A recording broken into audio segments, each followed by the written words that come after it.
திருமா அவர்கள் அடைக்கலமாகி நிற்கிறாரு. இன்றைக்கி திமுக செய்யக்கூடிய எல்லா தவறுகளுக்கும் சிலுவை சுமந்துக்கிட்டு இருக்காரு, முட்டு கொடுத்துக்கிட்டு இருக்காரு.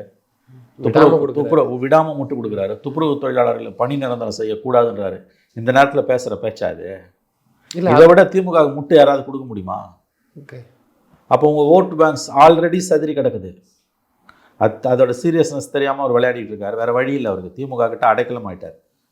விஜயால் பெரிய சேதாரம் திருமாக தாங்க. சீமானு கூட 2வது தாங்க. மிகப்பெரிய சேதாரம் திருமாக. ஒரு ஆல்ரெடி ஓட் பேங்க் அவருக்கு 1% தான், 0.99%. அது இன்னமும் கணிசமாக உடையும், மிக கணிசமான அளவு உடையும். தலித் அரசியல் மிக மோசமான ஒரு கட்டத்தில் தமிழ்நாட்டில் நின்று கொண்டிருக்கிறது. சரியான தலைமை இல்லாமல் தலித் அரசியல். திரும்ப ஒரு நல்ல தலைவராக வருவார் என்று எதிர்பார்த்தோம், அவர் ஏமாற்றி விட்டார். கண்டிப்பாக சொல்கிறேன், தலித் அரசியல் தமிழ்நாட்டில் ஒரு திருப்பு முனையில் நின்று கொண்டிருக்கிறது. விஜயோட வருகை விசிகாவின் வாக்கு வங்கியை கணிசமான அளவுக்கு சிதைத்து கொண்டிருக்கிறது.